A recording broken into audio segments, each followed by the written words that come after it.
नमस्कार दोस्तों, मैं मिसेस राज आपका स्वागत करती हूँ मेरे यूट्यूब चैनल पर एजुकेशन विद मी। तो आज हम इस वीडियो में first revision complete teaching aptitude का जो बचा हुआ पार्ट है उसे देखेंगे।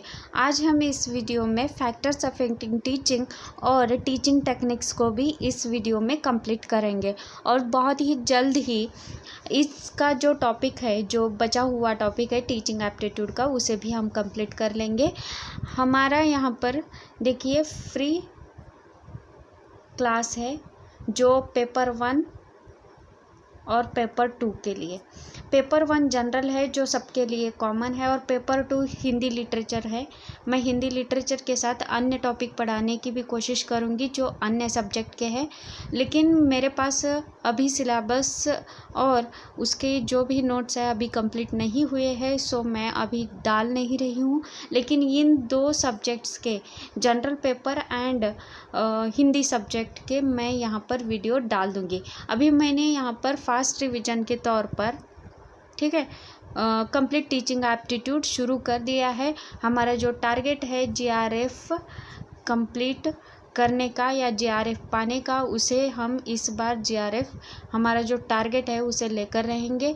और सबसे महत्वपूर्ण जो हमारे 5 क्वेश्चन होते हैं टीचिंग एप्टीट्यूड 10 मार्क्स के लिए, वो भी हम कवर कर लेंगे। और 100% इस बार टीचिंग एप्टीट्यूड के जो 10 मार्क्स के 5 क्वेश्चन होंगे वो 100% आपके क्लियर हो जाएंगे।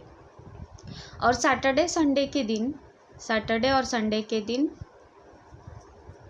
हमारे मोस्ट एक्सपेक्टेड एमसीक्यूज और प्रीवियस ईयर के जो भी एमसीक्यूज है और क्वेश्चन पेपर है उसे भी हम कवर करना शुरू कर देंगे आने वाले सैटरडे और संडे से।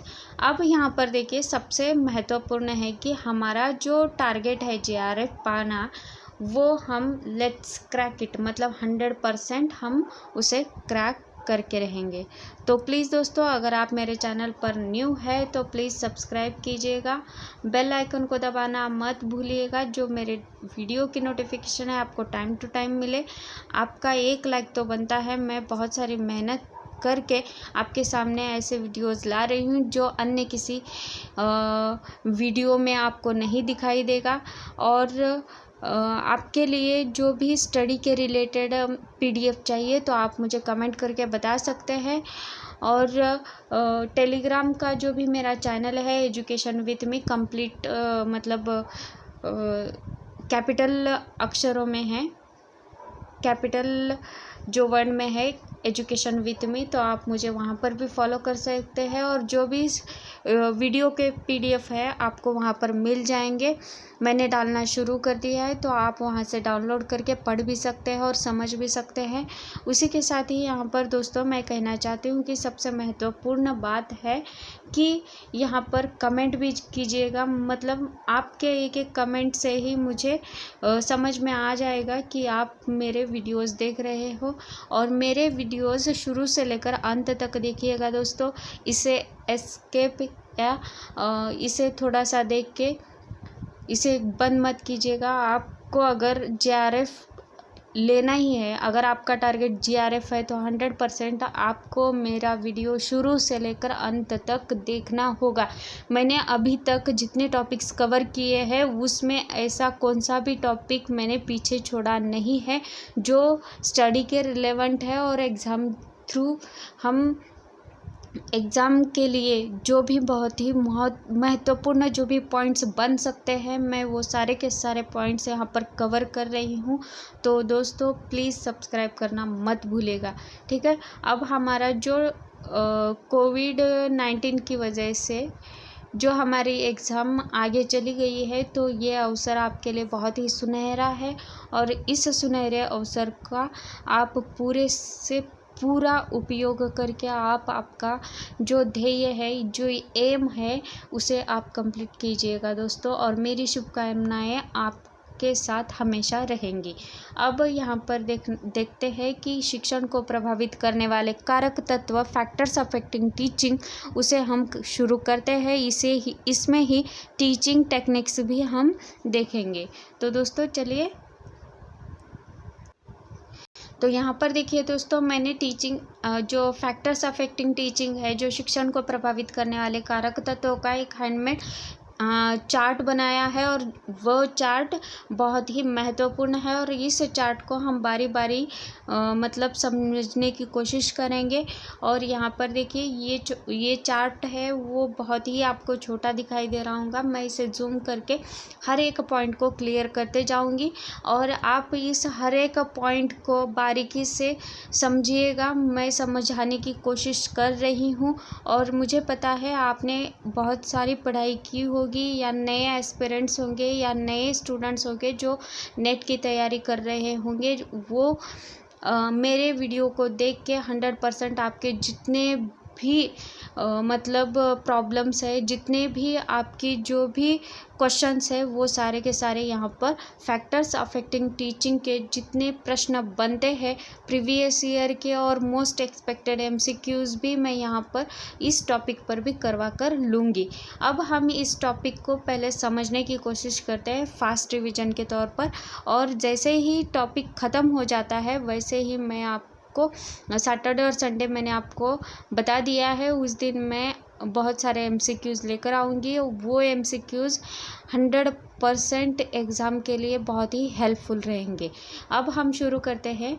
देखिए, शिक्षण को प्रभावित करने वाले कारक तत्वों में शिक्षण कौशल है। मैं इसे जूम कर देती हूँ, आपको समझ में आएगा।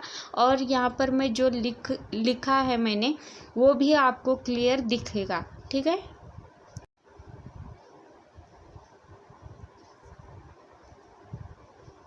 फैक्टर्स अफेक्टिंग टीचिंग का जो पहला पॉइंट है हमारा, शिक्षण कौशल्य, इसे ही हम टीचिंग स्किल भी कहते हैं।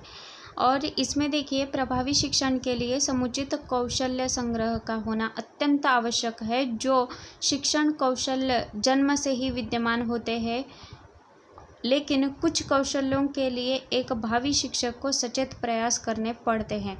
मतलब यहाँ पर जो शिक्षक होता है उसमें ये जो शिक्षण कौशल्य होता है, टीचिंग स्किल, वो जन्मजात होता है, और कुछ अन्य कौशल्य होते हैं उसके लिए हमेशा उसे प्रयत्न करते रहना पड़ता है। जो अन्य ज्ञान होता है उसे अर्जित करना पड़ता है। तात्पर्य कहने का यह है कि शिक्षण कौशल्य व्यक्ति में जन्मजात होते हुए भी अन्य कौशल्यों के लिए शिक्षक को हमेशा ज्ञान अर्जित करते रहना चाहिए, और शिक्षण को प्रभावी बनाने के लिए कौशल्य संग्रह का होना अत्यंत आवश्यक है। जो शिक्षण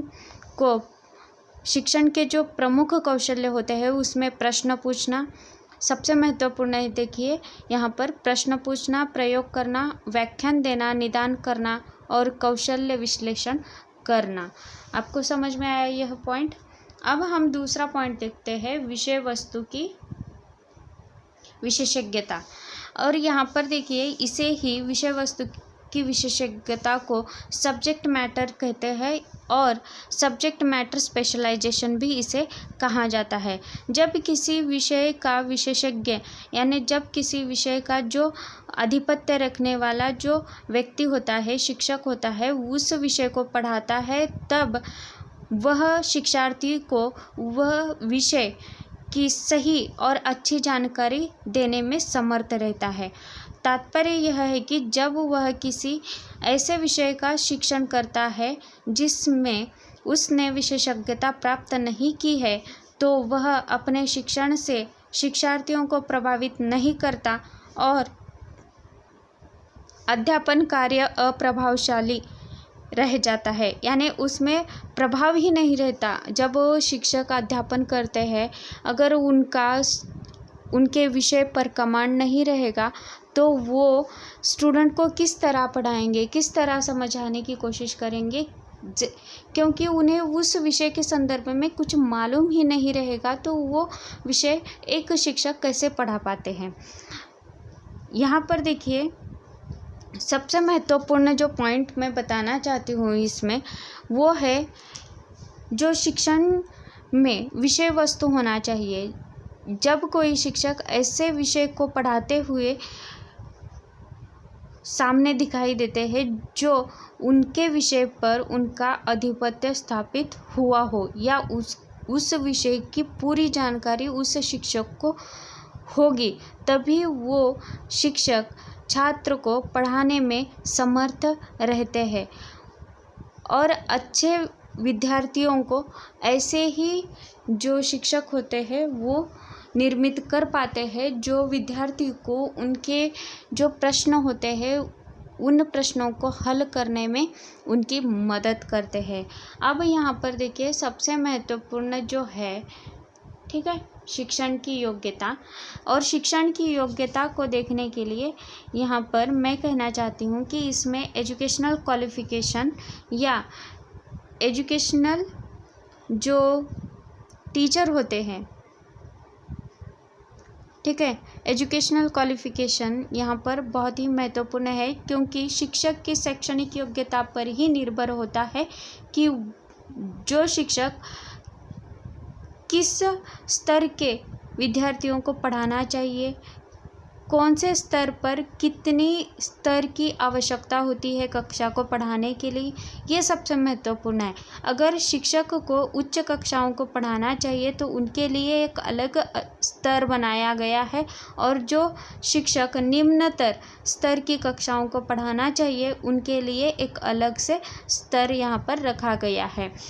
जैसे कि यहाँ पर देखिए जो स्तर होते हैं जेबीटी, बीएड और सीटीईटी और नेट, जो नेट के एग्ज़ाम देते हैं, नेट की परीक्षा देते हैं, वो उच्चतर कक्षाओं को पढ़ाने के लिए समर्थ हो जाते हैं। जो एग्ज़ाम देकर पास होते हैं और उनकी जो आगे की प्रोसीजर होती है वो पूरा कंप्लीट करने के बाद वो शिक्षक उच्चतर शिक्षा के जो भी कक्षाएं होती है उनके लिए पढ़ा पाते हैं। और जो बीएड और सीटीईटी जैसे एग्ज़ाम्स होते हैं वो निम्न स्तर कक्षा के लिए पढ़ाने के लिए ये क्राइटेरिया यानी ये जो स्तर होते हैं यहाँ पर रखे गए हैं। मेरा कहने का तात्पर्य यह है कि जो शिक्षक की शैक्षणिक योग्यता बहुत महत्वपूर्ण होती है, और योग्य शिक्षक के द्वारा ही शिक्षण प्रक्रिया अधिक प्रभावी बन पाती है, और इसके लिए शिक्षकों को ऐसे बहुत सारे स्तरों से गुजरना पड़ता है। पाठ्यक्रम निर्धारित किए गए होते हैं जो शिक्षक के लिए अत्यंत महत्वपूर्ण है, जो शिक्षकों की योग्यता निर्धारित करते हैं। अब यहाँ पर देखिए सबसे महत्वपूर्ण जो शिक्षक का अनुभव एवं प्रबंधन है। शिक्षक का अनुभव एवं प्रबंधन को ही हम एक्सपीरियंस ऑफ टीचिंग कहते हैं, या टीचर एक्सपीरियंस एंड मैनेजमेंट भी कहते हैं। तात्पर्य यह है कि इस कारक तत्व का एक शिक्षक सदैव शिक्षार्थी भी होता है। वह अपने ज्ञान एवं अनुभव से शिक्षार्थियों के प्रश्नों के उत्तर एवं जिज्ञासा को शांत कर पाता है और उसे संतुष्ट कर पाता है।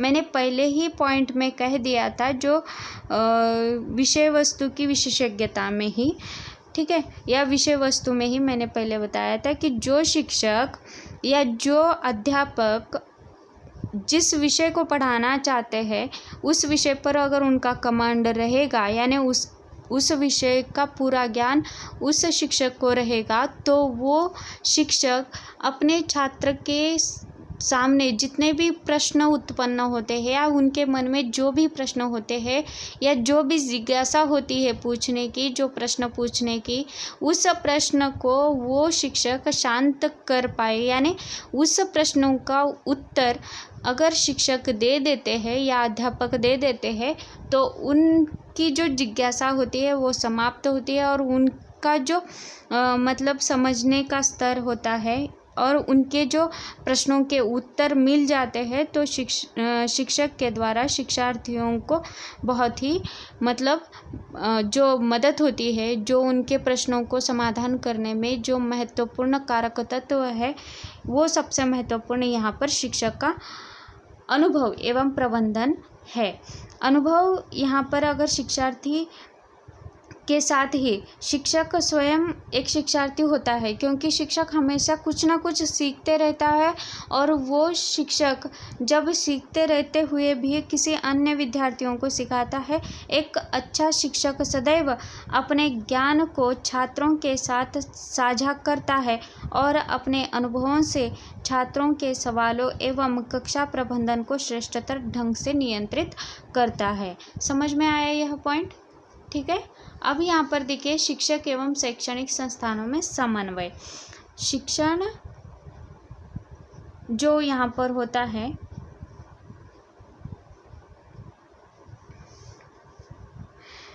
Coordination between teacher and teaching institute, मतलब यहाँ पर जो शिक्षक एवं शैक्षणिक संस्थानों में जो समन्वय है उसे हम यहाँ पर कारक तत्व के रूप में देख रहे हैं। और एक शिक्षक अपने अच्छे शिक्षण हेतु स्वतंत्रता का निर्माण या स्वतंत्रता का वातावरण जो निर्माण करना चाहता है वो कर पाता है, इसलिए कक्षा का संचालन अपनी सोच के अनुरूप करता है। तात्पर्य यह है कि यहाँ पर जो शिक्षक होते हैं, अगर शिक्षक अपने अच्छे शिक्षण के लिए यानी वो जो विद्यार्थियों को सिखाना चाहते हैं उस शिक्षण के लिए एक स्वतंत्र वातावरण का निर्माण भी करता है और कक्षा का संचालन अपने सोच के अनुसार मतलब बदलते हैं। दूसरी ओर शिक्षण संस्थान शिक्षण पद्धतियों में मानकीकरण सुनिश्चित करने हेतु प्रयासरत होते हैं और ऐसे में शिक्षक और प्रशासन में अच्छा समन्वय होना चाहिए जिससे शिक्षण के समस्त उद्देश्यों की पूर्ति की जा सके।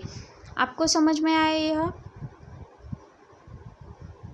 यहाँ पर देखिए, मैं कहना चाहती हूँ कि जो शिक्षक और शैक्षणिक संस्थानों में अगर समन्वय अच्छे से रहेगा, ठीक है, तो यहाँ पर जो शिक्षण के जो भी उद्देश्यों की पूर्ति होनी चाहिए वह सारे के सारे जो उद्देश्य होते हैं वो पूरे हो सकते हैं। यहाँ पर जैसे कि हम जानते हैं कि शिक्षक कक्षा को अपने ढंग से संचालित करना चाहते हैं, इसलिए वे अपनी सोच में स्वतंत्रता चाहते हैं। और शिक्षण संस्थान प्रशासन के जो अधिकारी, चाहे वे विद्यालय के हो या महाविद्यालय के हो या विश्वविद्यालय के हो, जो शिक्षण पद्धतियों में मानकीकरण यानी स्टैंडर्डाइजेशन सुनिश्चित करने के लिए प्रयासरत रहते ही हैं। और इसलिए दोनों शिक्षक और प्रशासन में अच्छा समन्वय होना अत्यंत महत्वपूर्ण है और अत्यंत मतलब बहुत ही ज़रूरी है ताकि शिक्षण के उद्देश्यों को सुचारू रूप से प्राप्त कर सकें। इसे ही हम administrative policies and educational institute भी कहते हैं। अब यहाँ पर देखिए, कार्य का विश्लेषण सबसे महत्वपूर्ण पॉइंट है। कार्य का विश्लेषण, एनालिसिस ऑफ द वर्क, इसे हम कहते हैं। ठीक है, यहाँ पर देखिए शिक्षण की प्रक्रिया में वो पॉइंट यहाँ पर है। ठीक है, शिक्षण की प्रक्रिया में शिक्षक एवं शिक्षार्थी दोनों ही एक दूसरे पर प्रभाव डालते हैं और इसमें शिक्षक की भूमिका प्रभाव डालने वाली तथा शिक्षार्थी की प्रभाव ग्रहण करने वाली होती है। और ऐसे में शिक्षक को मूल्यात्मक ज्ञान के कार्य का विश्लेषण करने की योग्यता होनी चाहिए या होगी। यह एक प्रकार की शैक्षिक विशेषता है जो शिक्षण कार्य को प्रभावित करती रहती है। और कार्य विश्लेषण हेतु पाठ्यक्रम का विश्लेषण शिक्षण के दौरान किए जाने वाले कार्य होते हैं। प्रकाशन, अनुशासन, पर्यवेक्षण एवं अन्य कार्यों का विश्लेषण इस पॉइंट में किया जाता है। यहाँ पर जो कार्य होता है उसका एनालिसिस यहाँ पर किया जाता है, वो सबसे महत्वपूर्ण कारक तत्व है शिक्षण को प्रभावित करने वाले में। यहाँ पर देखिए, अब जो आर्थिक कारक है यानी इकोनॉमिकल फैक्टर, ठीक है, यहाँ पर देखिए इकोनॉमिकल फैक्टर में अगर प्रभावी शिक्षण के लिए शिक्षक की स्वतंत्र सोच आवश्यक है और उसको सुनिश्चित करने के लिए आर्थिक स्वतंत्रता का होना अत्यंत आवश्यक है। यदि शिक्षक का ध्यान आर्थिक समस्याओं की ओर रहेगा तो उससे जो शिक्षण की गुणवत्ता भी प्रभावित होती है, यह शिक्षार्थियों पर भी समान रूप से लागू होती है। मतलब यहाँ पर शिक्षक को आर्थिक जो समस्याओं की ओर ध्यान न देते हुए शिक्षार्थियों की गुणवत्ता पर ध्यान देना बहुत ही महत्वपूर्ण है।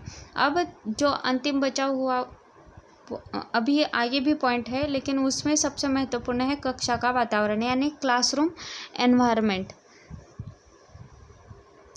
ठीक है, यहाँ पर जो क्लासरूम का एनवायरनमेंट होना चाहिए, एक शिक्षक को ही शिक्षण अधिगम प्रक्रिया को श्रेष्ठतर यानी सर्वोच्च बनाने के लिए कक्षा का वातावरण सुगम बनाने की पहल करनी पड़ती है।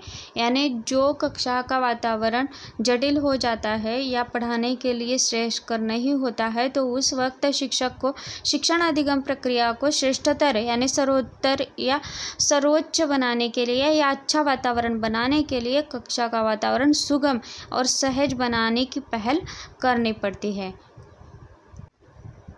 यहाँ पर देखिए शिक्षण संस्थानों की प्रशासनिक नीतियों को हमने देखा है।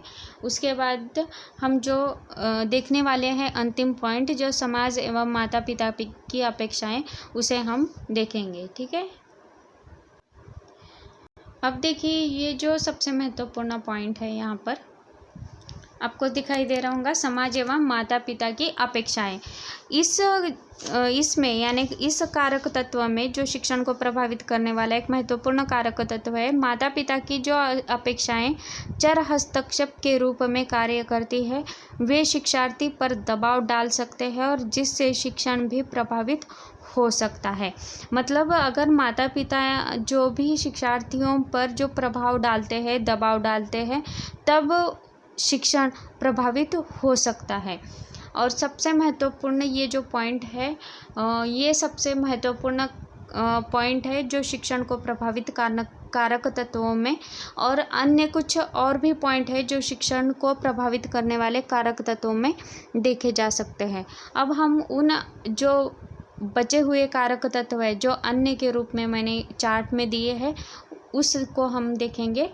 ठीक है, अब यहाँ पर देखिए अन्य कारक तत्व। इस अन्य कारक तत्वों में बहुत सारे कारक तत्व यहाँ पर देखने को मिलते हैं। वैसे तो देखा जाए तो शिक्षण एक जटिल प्रक्रिया है जिसे अनगिनत तत्व प्रभावित करते रहते हैं। सुविधा के लिए बहुत से वर्गों में इसे वर्गीकृत भी किया है, जैसे कि शिक्षक की मानसिक एवं शारीरिक योग्यता, शिक्षक की शिक्षण संबंधी कुशलताएं यानी कौशल्यताएं, और शिक्षक का जो शिक्षण विधियों पर एकाधिकार होता है उसको भी हम यहाँ पर देख चुके हैं। और कक्षागत परिस्थितियों वातावरण को भी हमने देखा है। शिक्षक का जो व्यक्तित्व होता है वो कैसे होना चाहिए उसे भी हमने समझा है। और शिक्षक की प्रेरणाएं एवं प्रतिबद्धता बहुत ही महत्वपूर्ण है।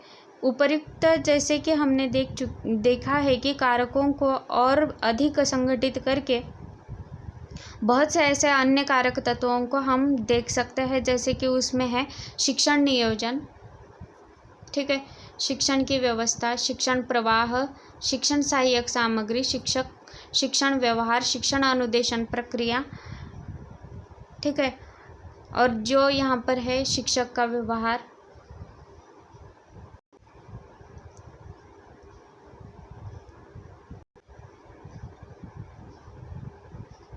यहाँ पर देखिए यहाँ पर थोड़ा सा गलत हुआ है, यहाँ पर शिक्षक व्यवहार है और शिक्षण कौशल्य, ठीक है, शिक्षण अवयव।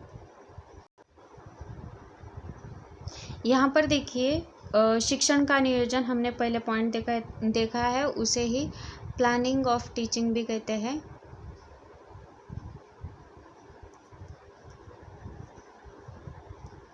ठीक है, इसमें 3 पॉइंट हम देख सकते हैं कि कार्य का विश्लेषण, शिक्षण उद्देश्यों की पहचान करना और अध्ययन उद्देश्यों को व्यवहारिक रूप में लिखना। अब कार्य का विश्लेषण, इसमें जो शिक्षण को अपने कार्य की वास्तविक प्रकृति के बारे में समुचित ज्ञान होने के लिए कार्य के विश्लेषण की योग्यता होनी अत्यंत आवश्यक है। और इस कार्य के विश्लेषण में बहुत से महत्वपूर्ण विशेषताएं हैं जो शिक्षक को सर्वाधिक प्रभावित करते हैं, जैसे कि छात्र की सीखने संबंधी क्रियाएं, छात्र से सीखने संबंधित प्रत्याशित व्यवहार, छात्र अधिगम संबंधी परिस्थितियों का ज्ञान। और जो अंतिम महत्वपूर्ण विशेषता है जो शिक्षक को प्रभावित करने वाले कारक तत्व, अपेक्षित निष्पत्ति यानी अपेक्षित जो भी मतलब उसका जो सार होता है या अपेक्षित फल होता है, उसके लिए मानदंड का निर्धारण किया जाता है। यहाँ पर 3 टॉपिक में देखिए पाठ्यवस्तु का विश्लेषण, पाठ्यवस्तु के विश्लेषण में, ठीक है, ये पाठ्यवस्तु का विश्लेषण है, ये कौशल्य का विश्लेषण है, और यहाँ पर कार्य का विश्लेषण। ठीक है, इसमें सबसे महत्वपूर्ण आते हैं प्रकरण यानी टॉपिक। ठीक है, इसमें और आते हैं सब टॉपिक, और इसमें जो तत्व होते हैं एलिमेंट, ठीक है, जो तत्व है उसका विश्लेषण होता है। कौशल्य का जो विश्लेषण होता है उसमें प्रश्न पूछना, प्रयोग करना, व्याख्या करना और निदान करना, ये मैंने पहले ही शिक्षण कौशल्य में बता दिया है। और कार्य का विश्लेषण होता है यानी शिक्षण के दौरान किए जाने वाले कार्य होते हैं उसका विश्लेषण करना जरूरी है। और शिक्षण प्रशासन, अनुशासन, पर्यवेक्षण के जो अन्य कार्य होते हैं, ठीक है, उसमें भी हमने देखा है। कार्य का विश्लेषण उसमें भी हमने देखा है। मैंने पहले ही जो महत्वपूर्ण जो मुझसे बन सकते हैं वो फैक्टर्स मैंने बता दिए हैं, लेकिन जो कुछ अन्य है मतलब अलग तरीके से भी फैक्टर्स होते हैं उसमें उसके लिए मैं यहाँ पर और एक बार प्रस्तुत कर रही हूँ। ठीक है, शिक्षण उद्देश्यों की पहचान करना यानी आइडेंटिफिकेशन ऑफ टीचिंग ऑब्जेक्टिव्स है। और बिना उद्देश्य के निर्धारित किए शिक्षक अपने गंतव्य तक नहीं पहुँच सकता, और अतः शिक्षण उद्देश्यों की पहचान के लिए शिक्षक का मार्ग प्रशस्त हो जाता है। और शिक्षण उद्देश्यों की आवश्यकता पुस्तक निर्माण से प्रारंभ होती है और छात्रों के मूल्यांकन तक निरंतर जारी रहती है या शुरू रहती है। इसमें देखिए 3 प्रकार है। ठीक है, यहाँ पर देखिए ज्ञानात्मक, क्रियात्मक, भावात्मक, ज्ञानात्मक, क्रियात्मक और भावात्मक। और ज्ञानात्मक में देखिए ज्ञान, बोध, प्रयोग, विश्लेषण, संश्लेषण, मूल्यांकन, ये हमने ब्लूम्स का वर्ग इसमें भी देखा है। ठीक है, क्लासिफिकेशन ऑफ टीचिंग के जो भी यहाँ पर मैंने बताए हैं कि देखिए,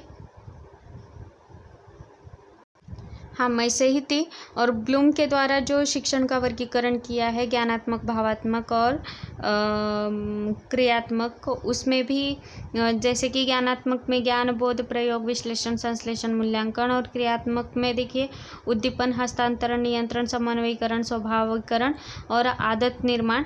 और जो भावात्मक में है प्राप्त करना, अनुक्रिया, अनुमूल्यन करना, समप्रत्यय निर्माण करना और व्यवस्थापन और चरित्रों का निर्माण करना। हमने ये पॉइंट पहले भी देख चुके हैं, ये तीनों पॉइंट। ठीक है, अब हम जो बचा हुआ पार्ट है अध्ययन उद्देश्यों को व्यवहारिक रूप में लिखना। अब यहाँ पर देखिए जब तक शिक्षक को ज्ञानात्मक, भावात्मक, क्रियात्मक उद्देश्यों की भली भांति पहचान नहीं होगी तब तक कौन सा भी कार्य पूरा नहीं हो पाएगा। और अधिगम उद्देश्यों के व्यवहारिक रूप में लिखना है writing of learning objectives in behaviour terms में, जैसे कि शिक्षक के द्वारा अपने शिक्षण कार्य को अपेक्षाकृत वस्तुनिष्ठ एवं वैज्ञानिक बनाने के लिए अधिगम उद्देश्यों की व्यावहारिक रूप में लिखने की आवश्यकता होती है। और यहाँ पर देखिए सबसे सकारात्मक रूप प्रभावित करने वालों में उद्देश्यों को विस्तृत स्वरूप प्रदान करता है। यह परीक्षण प्रश्नों के चयन में सुगमता यानी सहजता प्रदान करता है और शिक्षण एवं अधिगम को संतुलित बनाता है और शिक्षण के सभी प्रश्नों के वस्तुनिष्ठ मूल्यांकन में सहयोग देता है और शिक्षण युक्तियों, व्यूह संरचना तथा दृक्श्राव्य सामग्री के निर्माण में सहायक तत्व होता है। और शिक्षक को इन तीनों आयामों का ज्ञान होना अत्यंत आवश्यक है जो शिक्षण को प्रभावी ढंग से प्रस्तुत कर पाने के लिए। अब यहाँ पर देखिए शिक्षण व्यवस्था। अब यहाँ पर देखिए कि शिक्षक के द्वारा जो दूसरा पॉइंट है शिक्षण व्यवस्था। शिक्षण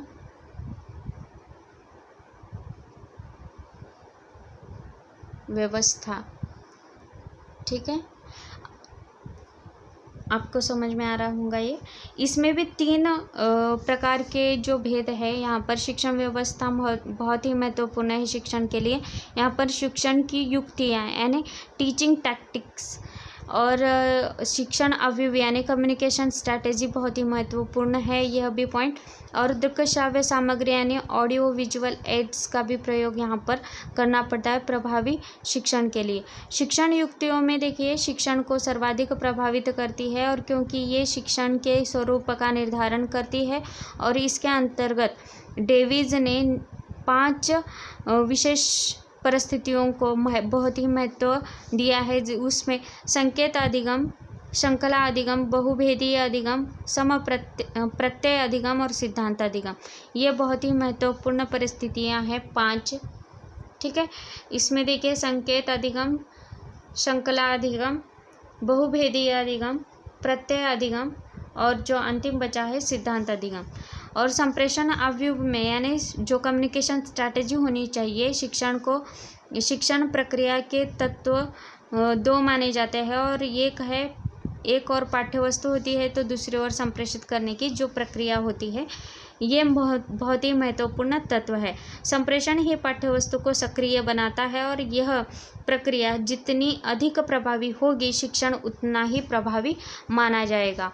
और यहाँ पर शिक्षण अवयव एवं अधिगम उद्देश्यों के मध्य पाए जाने वाले बहुत से ऐसे कारक तत्व होते हैं कि व्याख्यान देना, पाठ प्रदर्शन करना, समूह चर्चा, ट्यूटोरियल्स होते हैं, भूमिका निर्वाह किया जाता है, ब्रेनस्टॉर्मिंग होता है, अभिगमित अधिगम होते हैं, संवेदी प्रशिक्षण होता है, स्वतंत्र अध्ययन होता है, नेतृत्व विहीन समूह।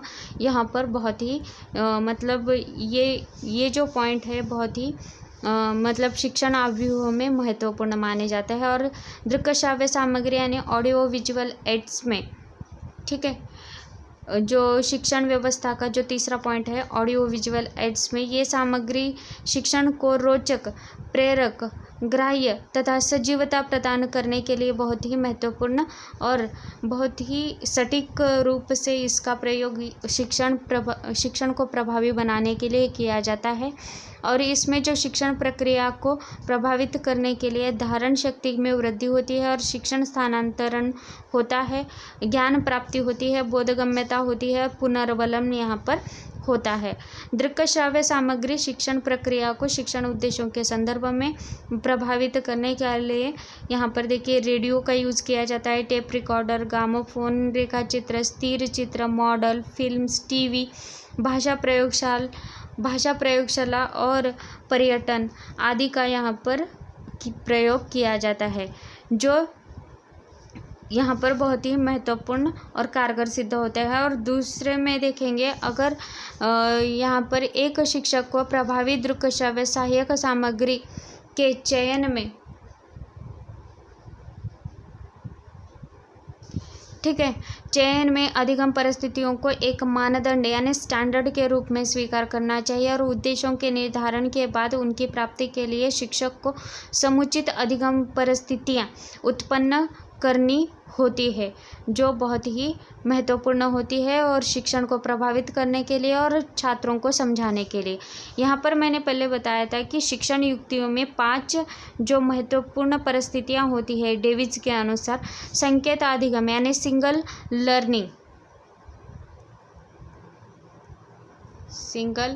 लर्निंग और यहाँ पर जो इसका जो स्वरूप होते हैं टेप रिकॉर्डर, ग्रामोफोन, रेखाचित्र, चित्र, प्रतिमान तथा भाषा प्रयोगशाला के प्रयोग के द्वारा भली भांति प्रकार से ही प्रस्तुत किया जा सकता है संकेत अधिगम को।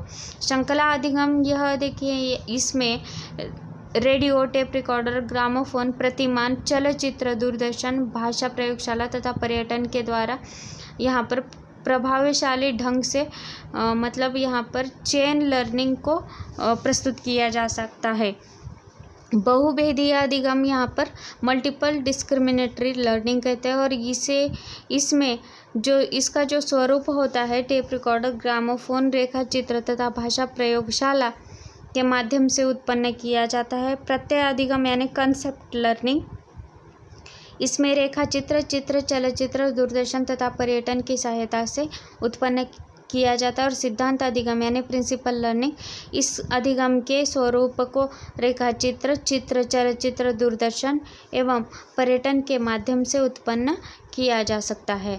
अब जो बचे हुए पॉइंट में देखेंगे यहाँ पर शिक्षण प्रवाह, ठीक ठीक है। तीसरा पॉइंट है शिक्षण को प्रभावित करने वाले कारक तत्वों में शिक्षण प्रवाह, उसे देखेंगे।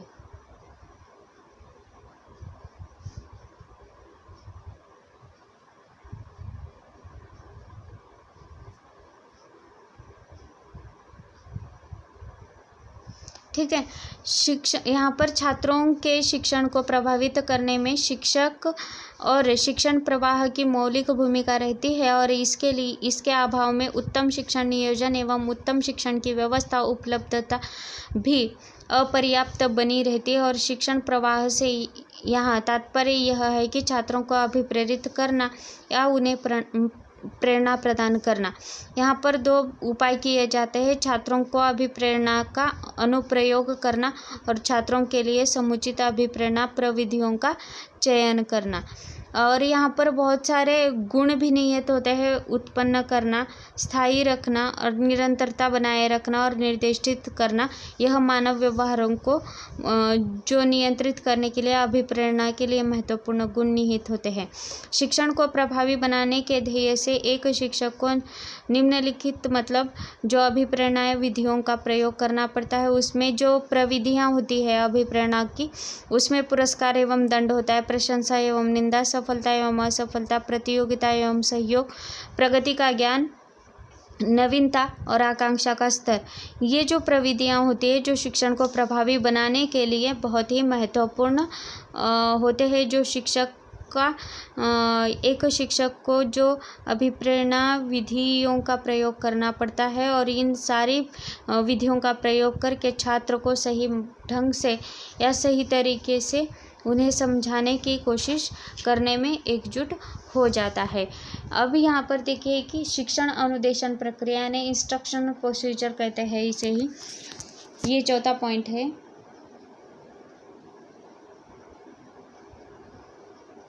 शिक्षण अनुदेशन प्रक्रिया, ठीक है। थोड़ा सा यहाँ पर लिखने में बड़े बड़े अक्षर आ रहे होंगे, लेकिन समझने की कोशिश कीजिए, मैं बता रही हूँ। तो इसे हम इंस्ट्रक्शनल प्रोसीजर कहते हैं। और शिक्षण को प्रभावित करने वाले प्रक्रियाओं में अनुदेशन प्रक्रियाओं की अत्यधिक महत्वपूर्ण भूमिका रहती है और अनुदेशन प्रक्रिया के अंतर्गत विभिन्न शिक्षण तत्वों का विश्लेषण एवं व्यवस्था भी की जाती है। ग्लेसर के अनुसार सबसे महत्वपूर्ण जो विद्वान है ग्लेसर, ठीक है।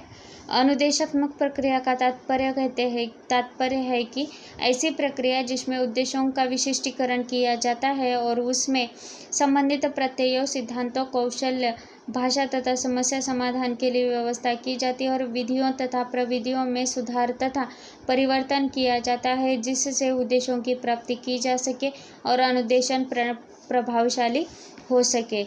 यहाँ पर जो पॉइंट बताए हैं अनुदेशन प्रक्रिया के, ठीक है, उद्देश्यों की रचना, कार्य का विश्लेषण, पूर्व व्यवहार, शिक्षण सामग्री, शिक्षण प्रक्रिया, छात्रों का मूल्यांकन, निदान एवं उपचार। यह अनुदेशन प्रक्रिया के प्रभावी बनाने के लिए, जो शिक्षण को प्रभावी बनाने के लिए यह प्रक्रिया का प्रयोग ग्लेसर जी ने किया है। व्यवहार विज्ञानियों के अनुसार शिक्षण अधिगम प्रक्रिया को प्रभावी करने में बाह्य परिस्थितियों का जो अत्यधिक महत्व दृष्टिगोचर होता है, उसमें जो महत्वपूर्ण है समीपता, अभ्यास, सामान्यीकरण, विभेदीकरण और पुनर्बलन। समीपता को ही हम कॉन्टिग्यूटी कहते हैं और अभ्यास प्रैक्टिस, सामान्यीकरण को जनरलाइजेशन, विभेदीकरण को डिस्क्रिमिनेशन और पुनर्बलन को रेनिफोर्समेंट भी कहते हैं। और समीपता यहाँ पर सबसे महत्वपूर्ण जो पॉइंट है समीपता, इसमें 2 उद्दीपकों को परस्पर जोड़कर शिक्षण कराया जाता है और जिससे कि अधिगम प्रक्रिया या अधिगम की जो शिक्षण है वो अधिक प्रभावी होता है। जैसे कि हम अगर यहाँ पर एग्जाम्पल के तौर पर देखेंगे तो बालकों को वर्णमाला, गिनतियों का ज्ञान करना है। पारस्परिक संक्रियात्मक अनुबंधन का सहारा यहाँ पर लिया जाता है। दूसरा पॉइंट है यहाँ पर इसमें अभ्यास, इसमें बार बार प्रस्तुत करके जो उद्दीपक होते हैं बार बार उसे प्रस्तुत करके शिक्षण कार्य किया जाता है और उद्दीपकों की पुनरावृत्ति आवश्यक है।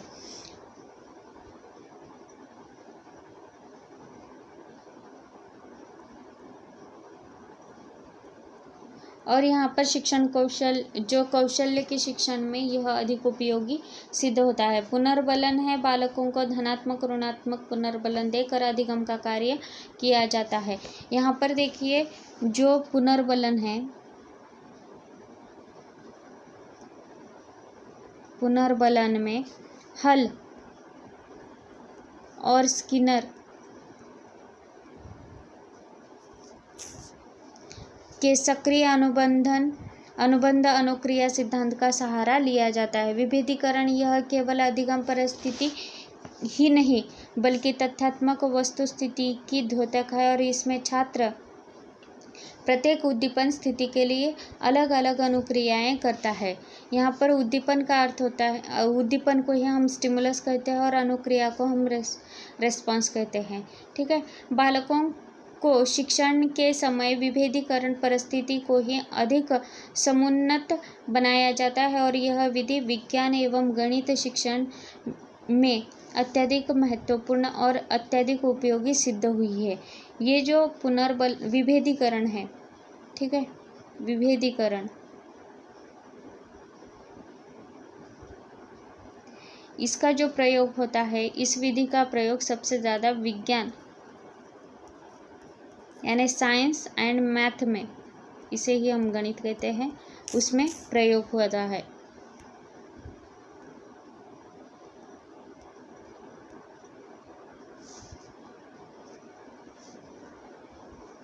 ठीक है, अब सामान्यीकरण,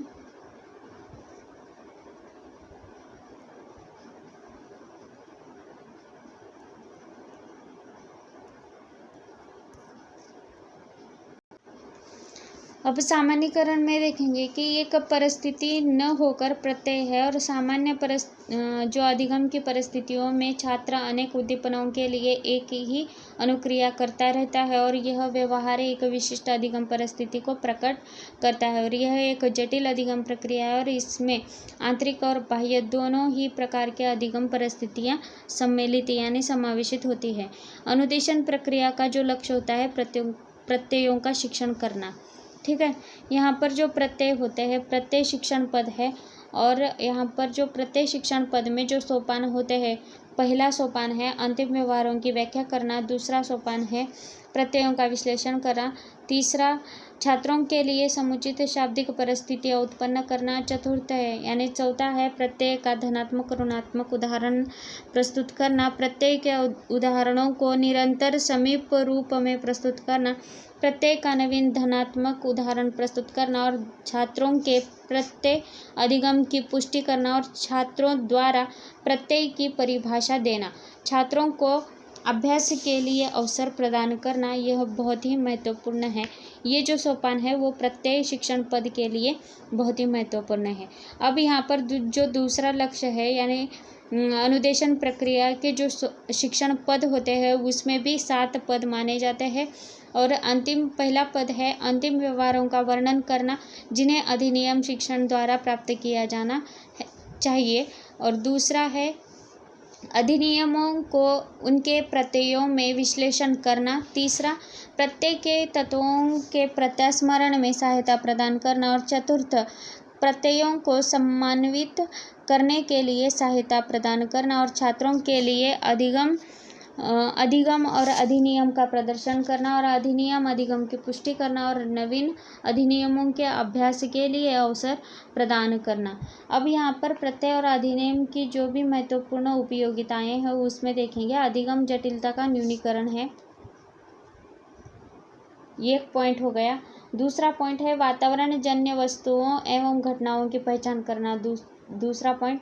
अभी तीसरा पॉइंट है निरंतर अधिगम आवश्यकताओं का न्यूनीकरण और यांत्रिक क्रियाओं की शिक्षा प्रदान करना और व्यावहारिक अनुदेशन प्रदान करना, उच्च अधिनियमों की स्थापना करना और प्रत्यय अधिनियम अधिगम को प्राथमिकता प्रदान करना। यहाँ पर देखिए इतने सारे पॉइंट्स हो चुके हैं। अब यहाँ पर जो शिक्षक का व्यवहार है यानी टीचर्स रोल है उसे हम देखेंगे। ठीक है,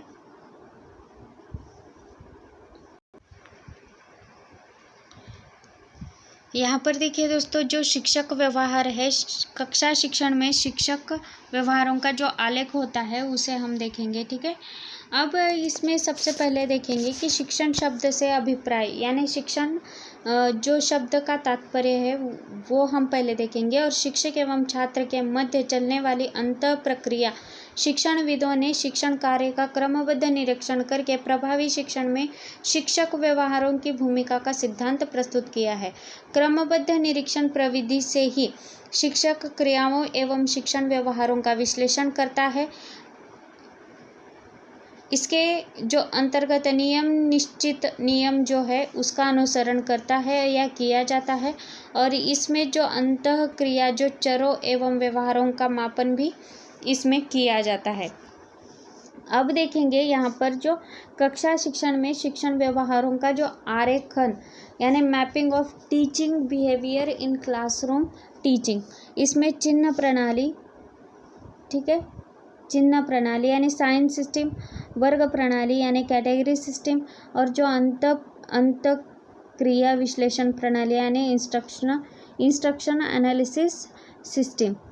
और इसमें देखिए जो साइन सिस्टम होती है उसमें साइन का जो मतलब चिन्हों का प्रयोग किया जाता है। और वर्ग प्रणाली में दो प्रकार की जो प्रणालियाँ होती है, पारस्परिक वर्ग प्रणाली और समान कथन प्रणाली। पारस्परिक वर्ग प्रणाली को ही हम रेसिप्रोकल कैटेगरी सिस्टम कहते हैं और समान कथन प्रणाली को हम इक्विवेलेंट कैटेगरी सिस्टम कहते हैं। और जो अंतिम यहाँ पर जो, ठीक है, अंतः प्रक्रिया विश्लेषण प्रणाली है, अंतः क्रिया विश्लेषण प्रणाली, इसे ही हम इंस्ट्रक्शन एनालिसिस सिस्टम कहते हैं। और इन सभी में अंतः क्रिया विश्लेषण प्रणाली की महत्ता अधिक है, क्योंकि इसमें जो शिक्षण प्रक्रिया को एक पारस्परिक अंतः क्रिया माना गया है जो शिक्षक एवं छात्र के मध्य निरंतर गति से चलता रहता है। और इसमें जो फ्लैंडर्स है, 1951 में फ्लैंडर्स ने शिक्षक व्यवहार को दो भागों में बांटा है, प्रत्यक्ष व्यवहार और अप्रत्यक्ष व्यवहार। ठीक है, प्रत्यक्ष व्यवहार को हम डायरेक्ट बिहेवियर कहते हैं और अप्रत्यक्ष व्यवहार को इनडायरेक्ट बिहेवियर कहते हैं। फ्लैंडर्स की जो अंतः क्रिया वर्ग पद्धति है उसे ही हम फ्लैंडर्स इंस्ट्रक्शन कैटेगरी सिस्टम कहते हैं। और फ्लैंडर्स ने इस विधि का निर्माण शिक्षक प्रभाव और छात्र निष्पत्ति के शोध के लिए किया था। और फ्लैंडर्स की यह धारणा है कि कक्षा का शाब्दिक व्यवहार संपूर्ण कक्षा व्यवहार का प्रतिनिधित्व करता है और इसका जो निरीक्षण है अधिक विश्वसनीयता के साथ किया जा सकता है। और फ्लैंडर्स ने इस प्रविधि का विकास मिनीसोटा विश्वविद्यालय में 1955-60 के जो समय में किया था। और यह प्रविधि 3 सेकंड तक के समय में भी घटित होने वाली शिक्षक व्यवहारों का अध्ययन करने की एक सुगम विधि है जो फ्लैंडर्स के द्वारा बताई गई है। ठीक है, यहाँ पर शिक्षण व्यवहार वर्ग तालिका यहाँ पर है। और शिक्षण व्यवहार वर्ग तालिका में देखिए शिक्षक का जो कथन होता है और छात्र का कथन होता है। यहाँ पर जो साइलेंस है यानी मौन यानी भ्रांति का भी यहाँ पर जो व्यवहार होता है वो बहुत ही महत्वपूर्ण है। और यहाँ पर जो क्रियाएं होती हैं, अनुक्रिया, और यहाँ पर जो इंटेंशन होते हैं और रेस्पॉन्स होते हैं वो भी हमने देखा है। और वर्ग यानी क्लास में जो अनुभूति को स्वीकार करना पड़ता है, एक्सेप्ट फीलिंग्स। और यहाँ पर देखिए छात्रों के विचारों की स्वीकारना तथा कथन में प्रयोग करना, प्रश्न पूछना, व्याख्यान देना, निर्देशन देना, आलोचना करना। और छात्र कथन अनुक्रिया और छात्र कथन इंटेंशन और मौन भ्रांति यहाँ पर हमने देखा है। अब हम आगे की तरफ बढ़ते हैं और उसमें जो सबसे महत्वपूर्ण है अंतः प्रक्रिया प्रतिमान का निर्माण, यहाँ पर हम देखेंगे। ठीक है, अब यहाँ पर देखिए कि अंतः प्रक्रिया विश्लेषण की जो विवेचना यानी decoding of instruction analysis process होती है वो दो प्रकार की होती है। यहाँ पर देखिए परिणामात्मक विवेचना यानी क्वांटिटेटिव डिकोडिंग होता है और गुणात्मक विवेचना यानी क्वालिटेटिव डिकोडिंग। यहाँ पर देखिए सबसे महत्वपूर्ण है क्वांटिटेटिव जो डिकोडिंग होती है उसमें वर्ग अनुपात, व्यवहार अनुपात और अंतःक्रिया चर, इसे ही category ratios, behaviour ratios and instruction variables कहते हैं। अब यहाँ पर जो क्वालिटेटिव डिकोडिंग होता है उसमें घड़ी नुमा प्रवाह चार्ट यानी क्लॉकवाइज फ्लो चार्ट होता है, यहाँ पर इंस्ट्रक्शन होते हैं इसमें। और यहाँ पर देखिए दूसरा जो भेद है यहाँ पर प्रवाह रेखा चित्र, इसे बॉक्स फ्लो डायग्राम कहते हैं। और तीसरा है अंतःक्रिया प्रतिमान इंस्ट्रक्शन मॉडल होता है। ये जो 3 प्रकार के भेद है, क्वालिटेटिव और क्वांटिटेटिव जो भी वेरिएबल्स है यानी मॉडल्स है यहाँ पर, वो हम देख चुके हैं। और यहाँ पर जो समझने के लिए यहाँ पर वर्गानुपात यानी रेशियोज की बात होती है, यहाँ पर बिहेवियर की होती है, और यहाँ पर जो इंस्ट्रक्शन के वेरिएबल्स होते हैं उसकी चर्चा यहाँ पर होती है। और उसी के साथ ही घड़ीनुमा प्रवाह यानी क्लॉकवाइज फ्लो चार्ट जो होता है, जो इंस्ट्रक्शंस होते हैं क्लॉकवाइज, उसका यहाँ पर पालन किया जाता है। और बॉक्स फ्लो डायग्राम का प्रयोग इसमें होता है। और जो अंतिम बचा हुआ मॉडल है इंट्रैक्शनल मॉडल, क्वालिटेटिव डिकोडिंग में इसका प्रयोग होता है। अब यहाँ पर जो शिक्षण को प्रभावित करने वाले कौशल्य और जो अंतिम उसका जो पॉइंट बचा है, ठीक है, शिक्षण अव्यूह, उसे हम अगले वीडियो में देखेंगे। ये वीडियो बहुत ही लंबा हुआ है। तो दोस्तों आपको बहुत ही शुभकामनाएं आने वाले एग्ज़ाम के लिए, और मन लगाकर पढ़ाई कीजिएगा। अगर आप मेरे चैनल पर नए हैं तो प्लीज़ सब्सक्राइब करना मत भूलिएगा और बेल आइकन को दबाना मत भूलिएगा, क्योंकि मेरे वीडियो के नोटिफिकेशन आपको टाइम टू टाइम तो मिल ही जाएंगे। अगर आपको मेरा वीडियो अच्छा लगे तो प्लीज़ लाइक कीजिएगा और शेयर भी कीजिएगा आपके दोस्तों के साथ, क्योंकि मेरे वीडियो से अगर आपके दोस्तों को भी हेल्प हुई तो बहुत ही अच्छा है। और कमेंट करना मत भूलिएगा। और मेरे वीडियो के जो भी PDF अगर आपको चाहिए तो आप मुझे टेलीग्राम पर फॉलो कर सकते हैं, और वहाँ पर मैं PDF की जो भी PDF है मैं वहाँ पर डाल दूँगी, आप वहाँ से डाउनलोड करके पढ़ाई कर सकते हैं। और मैंने पहले ही बताया है कि मेरे चैनल पर फ्री क्लासेस हो रहे हैं पेपर 1 और पेपर 2 के लिए, ठीक है। अब यहाँ पर सबसे महत्वपूर्ण और एक बात कहना चाहती हूँ, ठीक है। यहाँ पर जो भी पॉइंट मैंने पढ़ाए हैं वो ऑथेंटिक है, एग्ज़ाम रिलेवेंट है, और सबसे महत्वपूर्ण यह है कि इस पर जो भी प्रश्न पूछे जाएंगे उसके जो प्रश्न बनते हैं, इस पर जो प्रश्न बनते हैं वो सारे के सारे आपके क्लियर हो जाएंगे। अब सबसे पहले यहाँ पर लाइक के साथ साथ, ठीक है, शेयर भी कीजिएगा। तो ठीक है दोस्तों, अगले वीडियो तक धन्यवाद। और आने वाले वीडियो में हम देखेंगे कि शिक्षण को प्रभावित करने वाले कारक तत्व और जो शिक्षण अव्यूह होते हैं, ठीक है, उसे भी हम देखकर इस टॉपिक को हम कवर कर देंगे। और जो बचे हुए पार्ट्स है, इसमें सबसे महत्वपूर्ण जो पार्ट्स है मूल्यांकन है, ठीक है। अभी बचे हुए पार्ट्स में देखिए जो शिक्षण के जो टीचिंग एड्स होते हैं, ठीक है, टीचिंग एड्स है और सपोर्टिव मटेरियल्स है। उसके साथ ही यहाँ पर देखिए जो मैंने थोड़ा बहुत इस वीडियो में भी विजुअल एड्स के संदर्भ में हमने चर्चा कर ली है। अभी जो बचे हैं टीचिंग के मेथड्स है, उसे हम देखकर पूरा करेंगे आने वाले वीडियोज़ में। और जो बचे हुए मूल्यांकन के जो भी पॉइंट्स बनते हैं वो एक है, और ऑफलाइन और ऑनलाइन बनाम जो शिक्षण विधियाँ होती है या शिक्षण है, मेथड्स है, उसे भी हम पूरा कर देंगे। आधुनिक शिक्षण सहायक प्रणाली और ICT आधारित शिक्षण प्रणाली को भी हम आने वाले वीडियो में कंप्लीट कर देंगे दोस्तों। तो तब तक के लिए धन्यवाद, टाटा, बाय बाय, शुभ रात्रि। आप भी मन लगा कर पढ़िएगा और अपना जो टारगेट JRF है उसे हम कंप्लीट करके रहेंगे। तो बाय बाय दोस्तों।